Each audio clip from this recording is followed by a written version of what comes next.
Watch and burn. Hey everyone. So tonight I want to discuss Deicide's self-titled release from, oh Christ, when did this record come out? Around 1990, give or take.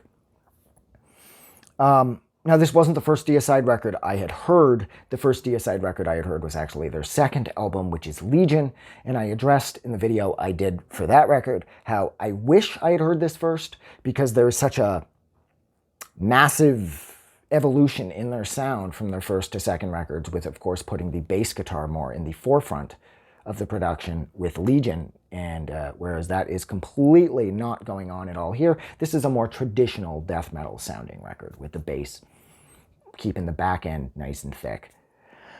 But this record, I got this at a independent record store called Mo CD.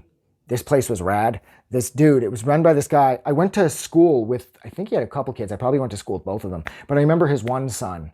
I used to see him all the time, and he worked at his dad's store, of course. And that's where me and all my friends bought our music at this point, because the prices were better, the selection was cooler, the guy was rad, the atmosphere was great, and he didn't just sell records and CDs, of course. He sold posters, patches, fucking buttons, earrings. You know, it was like 75-25 in favor of music versus head shop, you know? 75% music, 25% gear. So Mo CD was rad. And they, of course, had a used bin where you could buy whatever record was in there for, you know, a fraction of the price if you had to buy it new. And this was such a big thing to me because I'm like, God, like 12 or something at this point, because Legion came out in 92 and I got it right when it came out. And then I got this shortly afterwards because I fell in love with Legion. So this would have been 92, 93 that I tracked this down. And I got it used and I didn't pay much for it. And I remember like seeing the cover and I'm like, oh dude, I'm like, this record scared me more than Legion did. Legion feels like it has a studio polish, and there's like a mission statement behind it almost. Like the band was more focused in a traditional band sense. Whereas like they're like, let's make a killer record. We're still totally go Team Satan, but let's make a badass record. Whereas with this record, everything feels so raw and so loose. Like they're still an incredibly tight band, but this has more of a demo-ish vibe to it, and it's a little more punk in that sense. Of course, at this point, I didn't really know what punk rock was, but it still does. It kind of has that, like, it's rough around the edges. And this record was just, I don't know, this is dripping in evil. I mean, they talk about Charles Manson on here. Now he's a lunatic of God's creation. Oh, might be the title of the opening track on this record, actually. There's a song about Jim Jones on here. And the overall sort of, oh, this record just, it just feels like you're covered in like satanic slime. You know, you're like, you just can't get it off you. And when I was 12 and I was totally into Satan, that was perfect for me, because I was like, okay, stop moving. Stop fucking moving. Because I was so like, yeah, like everything evil is cool. And then I found something that I believed was truly evil. You know, I'd gotten my hands on a copy of the Satanic Bible. And I had that one under my bed, you know. And, ooh, Anton LaVey. And I'm like, fucking, now I got this record. And holy shit, man, I'm going to wake up someday and Satan's going to be in my fucking bedroom. And it never happened. Because within a couple years, I discovered Minor Threat. And that was it. All this shit was gone. Satan is stupid.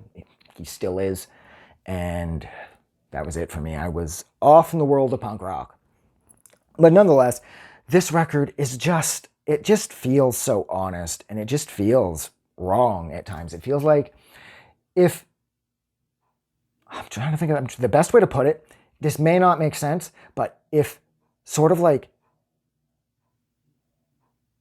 if Faces of Death could be a record, That's how I've always viewed this. This particular album, Deicide's first, for some reason in my head, I had sort of latched it up with the Faces of Death movies, even though Deicide's more on the satanic side and less heavy on the gore side.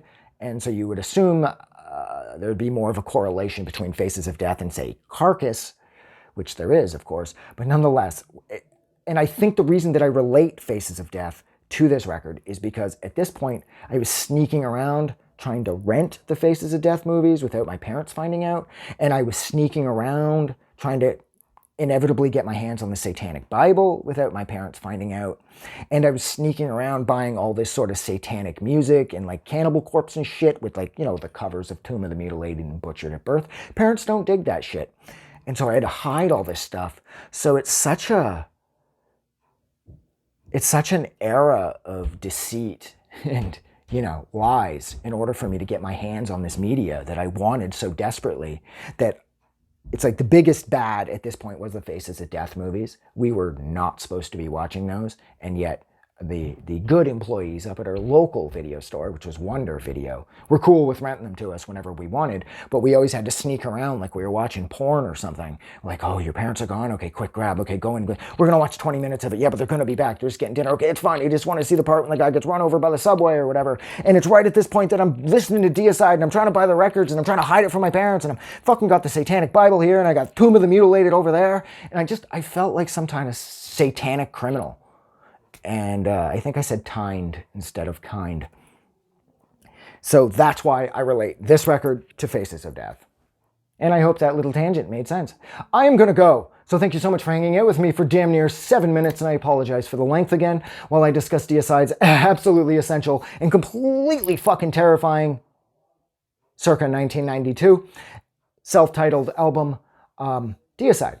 If you like this review, like always, don't forget to do something nice for somebody. But please don't forget that the world is a better place because you are in it and that you matter a lot. And I will talk to all of you really soon. Have a good night. I just wanted to say thank you for making it through the entire video. I really appreciate it. And I'm going to remind everyone one more time, even though I've probably already done this in the video that you just watched, to please click the like button as well as the subscribe button because it helps this channel grow. And thank you for hitting like and subscribe. And we will see you guys really soon.